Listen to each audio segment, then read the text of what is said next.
This is problem 1059. It's on page 597. Now, 1059 is a composite problem.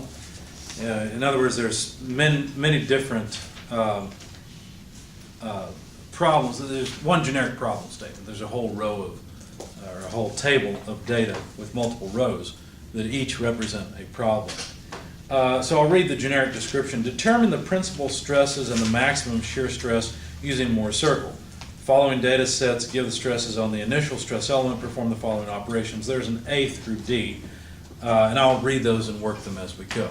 Okay, so let's, in the table on page 597, look at the row 10-59, and we'll go ahead and set up our stress element with an x-axis this way, a y-axis this way, and I've left myself some space because there is a normal stress in the x direction of 150 megapascals. There is a stress in the y direction, a normal stress of 10 megapascals. And it looks like there is a shear, tau xy, and that should be tau on the x face in the y direction of 100 megapascals clockwise. So clockwise, that's going to be like this. So there's tau on the x face in the y direction of 100 megapascals. Now you can look at this and say, well, that's in the negative y direction. I understand that, but the sign comes from whether it tends to rotate the element clockwise or counterclockwise. Okay. Now, are these the only stresses? Have I completed the element? No. If I want to keep this thing in equilibrium, at this point it's going to start to rotate, right? So what I have to do is somehow counterbalance that. Well, actually, let me back up. This load doesn't match this one. Not only that, but it's offset. There's a moment arm there. And so to have equilibrium in the y direction, I'd have to have another tau xy here. But now those two will tend to rotate the element because there's a force couple. So I've got to have a tau yx here and here. Okay, so there's all of the, well, obviously there's got to be a sigma y and a sigma x. Does that make sense? So there's our complete stress element. Now let's see what they want us to do with it. Part A, draw the complete Mohr circle labeling critical points including sigma 1, sigma 2, tau max, and sigma average. All right, so let's draw that. I may need a little bit of help here. I'll try to go through this one a little more slowly. I think you guys were lost a bit in the last Mohr circle example. And this is a good one because we've got stresses in all directions, and so our points won't be as simple as they were before. Anyway, we want to label sigma 1, sigma 2. Well, sigma 1 and sigma 2 are very special stresses. They are the principal stresses. We don't know the principal stresses yet. Okay? All we know are 2 points. So what you do is you plot this face and this face. So let's do that next. Now, remember that if the shear tends to rotate clockwise, it's positive, right? So this is a positive shear. So the conditions, let's use some human factors here. I'm going to plot this first. Sigma x is positive at 150 megapascals, so let's just pretend that's there. And tau xy is positive at 100 megapascals. So if I try to draw this to scale, it might look something like this. And so the point I'm interested in is right there. This is sigma x tau xy, okay, of 150 and 100, both being positive. Okay. Now, the next thing you do is you plot this face. Okay, so here, sigma y is positive. That means we're going to be on this side of the axis. And tau yx is negative, right? So here we're at 10 megapascals. I have to guess that that's, let's see if each one of these is 50. Maybe something about like that. Okay, so there's 10. And tau yx will be equal to tau xy at 100 megapascals, so we need to go down, so we have a point there. Okay, so this point is sigma y comma tau yx, or tau, I can't remember which one it is. Greek letter. We ran out of letters in the English alphabet. Fine. Now we're supposed to find the principal stresses. Now there's a small problem here, and I'll show you it at the end. We'll go ahead and use this, and then I'll show you that it's wrong. Okay? But you'd have the idea of what you're supposed to do to get the right answer. So let's find the principal stresses. But remember, what we have to do is connect those two lines, or those 2 points, with a line. Wherever they cross, that is the average. That's a sigma average. Now there's also an equation for this. Let's go through and use the equations. Let's see. I need to mark this so I don't forget where I'm at.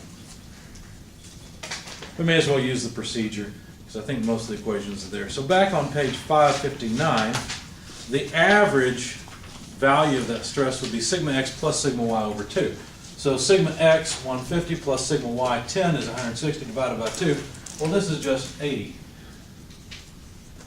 Right? That's the location of the center of a circle. That's the average normal stress. Okay. How about tau max? Well, to get tau max, what we'd have to do is actually draw Moore's circle, which, by the way, what is the radius of Moore's circle? Well, it's right here, r. So that's the radius. By the way, of course, the radius is going to be equal to the maximum shear. Notice the maximum shear will end up above 100. It will just also be out at r. How would we calculate r? Well, by Pythagorean's theorem. This is just a right triangle, right? So r is going to be equal to this difference, so 150 less 80, which is 70, so 70 squared, plus this height, which is 100 squared, and then square root. So throw that into your calculator. Find out what r is equal to.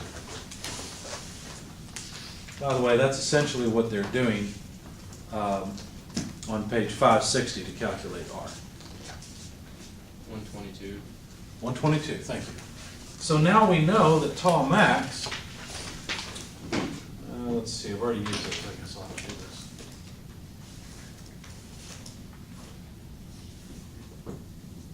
this, is 122 megapascals. Okay, so now we really have the coordinates of this point. That's just sigma average, comma, tau max. Now the principal stresses, what would they be? Well, you could also, you can draw all of Moore's circle. Let me think for a second to make sure, yeah, okay. If you draw Moore's circle, and my drawing's not going to be very good. So it could be down here somewhere. I'm trying to draw a circle.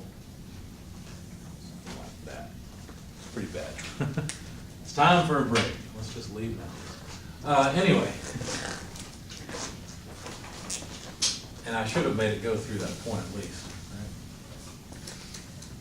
But the principal stresses are going to be on the x-axis. Here's sigma 2, here's sigma 1. By the way, there's a convention that we use, and that is that sigma 1 always goes with the largest, most positive principal stress. Sigma 2 is always the most negative or the smallest principal stress. Okay?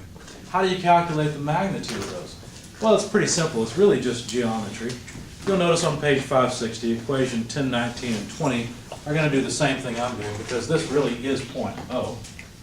Okay? But all we really need to do is add R, which is 122 megapascals, to the average, right? So 122 plus 80, this point must be 202, right? Because 80 plus, 122 is 202.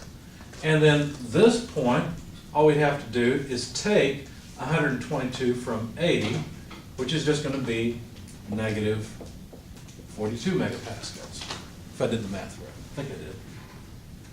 It was 42 plus 80, it's 122. So that's right. Okay. So there are the principal stresses, sigma 1 and sigma 2, which is the first thing they asked us to find along with the maximum shear and the average normal stress. On Moore's, so back on page 597, this is part B. On Moore's circle, indicate which lines represent the x-axis on the initial stress element. Okay? Now notice they said which lines. Well, this is one of them. This line represents the x-axis on this element because this point is the stress on that face, which is the x face. Okay? Let me think for a second. They said lines.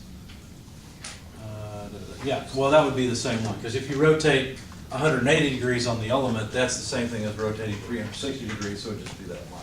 Not sure why they said lines. But anyway. No, it says which line. I misread it. That's what's wrong. Which line represents the x-axis. There it is.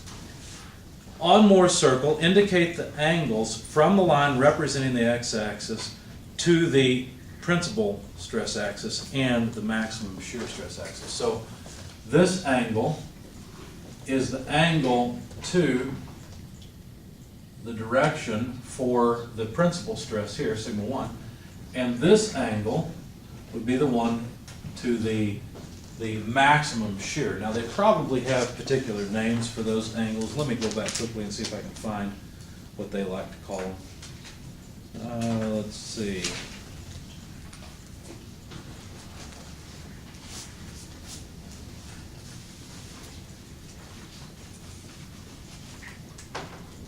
Looks like they use the terminology phi and phi prime. And so they're saying that this angle here is 2 phi prime and this angle here is 2 phi. Why is it 2? Because an angle of, say, 45 degrees here is 90 degrees on Moore's circle. See, that's why. That's why there's a relationship between the two. Okay? Draw the principal stress element and the maximum shear stress element in the proper orientation relative to the initial stress element. Okay, so in other words, now we have to actually figure out the magnitudes of those angles phi prime and phi. Okay, so why don't we do that quickly? Shouldn't be too bad, because all we have to do is deal with the triangle again. Where's mine? Oh, I'm way beyond my boundary for the video. Let me move back over here. So let's start off working with the 2 phi angle. We should be able to find all of the lengths we need. In fact, this side would just be 100 megapascals. This side would just be the difference between these two, which 80 from that would be, what, 70? And of course, we've already found the length. But if we wanted to find 2 phi, what would we do? Well, we should use the inverse tangent function to find this angle and then divide it by 2. So grab your calculator. You know how to use inverse tangent, right? We take the y side over the x side. So take 100 over 70, okay, and then hit inverse tangent. Usually it's a shift and tan on your calculator. 55 degrees. Okay, take that and divide it by 2, right? Because, so phi is 27.5 degrees. Anyone agree with that? Concur? All right. So there's phi. What do you think phi prime is going to be? Do we need to go through this again? Not really, right? Phi prime is going to be the other angle over here, right? So all you have to do is take this angle, and what would you do? Well, you'd take the difference between that and 45 degrees. Why not 90? Wait a second, I thought there was 180 degrees. There is in a triangle, there's 180 degrees. This side, though, is 2 phi prime. So basically, this one, if you calculate, what did you say, 40, what? 27.5 minus 45. Right, that would be the result. But what was 2 phi initially? Twice 27.5 is what, 55 degrees? So this side would be 90 degrees less 55 degrees. So 2 phi prime, make a decent phi. There we go. So 90 minus 55 would be what, 35? Therefore, now begin off the video. Phi prime then is half of 35 degrees, which is what, 15, 17 and a half? Okay, so that's why I'm saying you could take 45 and subtract 27 and a half, and you'd get phi prime. What does that mean? Well, what that means is that if we take our initial stress element and we rotate it this way, okay, clockwise, by phi, by 27 and a half degrees, and I can't do that very accurately, I'm going to guess here. Okay. If I said 27 and a half, I guess something about like that. The point is that that angle is 27 and a half degrees. That is the element, that's the orientation where I would find the maximum stress. I would find the principal stress, sigma 1 here, sigma 2 here. Okay? And the shear would be 0. How do I know? Because that point's on the axis, right? So the shear is 0. On the other hand, so this is rotating by phi. On the other hand, if I rotate by phi prime, then what I would find, let's see, 17 and a half degrees, that's even harder because I don't need hardly any angle there. Okay, so now to be clear, the angle, I should put it here, I guess. That's the 17 and a half degrees. Okay, and this is where I would find these conditions. What? Well, sigma average, what would that be? Well, that would be the stress on the surface. So basically this would have, let me move that 17 and a half out, it's in the way. We don't need this anymore.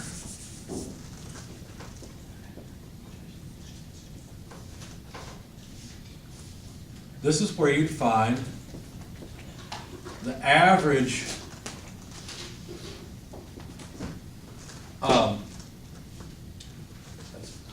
that's not right. There. This is where you'd find the average tensile strength, or tensile stress on the X face, well, not exactly the X face anymore, but then you'd also have this point which represents 90 degrees, and notice that's it's still a positive stress, right? So it's still something like this. But now the shear is the maximum, right? And so the shear on this face is going to be positive, so that's like this.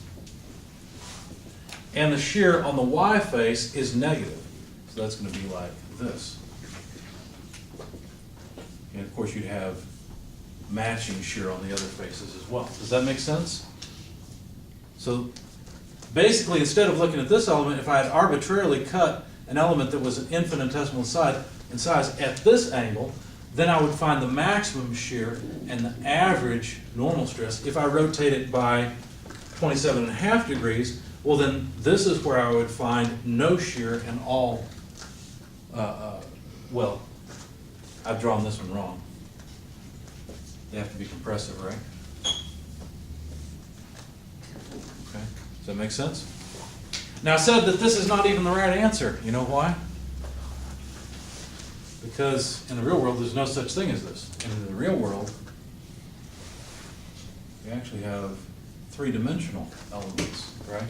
All we've done is dealt with two faces so far. There's a third face that initially has 0, so there's another point, another face right there. And we have to consider what that does to Moore's circle. Okay? Now, if I'm thinking right in this case, it won't make any difference. I think we actually have found the maximum. But the point is that you could look at these two faces together, these two faces together, or these two faces together, and draw three different Moore's circles. You need the Moore's circle that gives you the biggest Moore's circle to get the maximum shear stresses. Okay? All right, any questions, comments?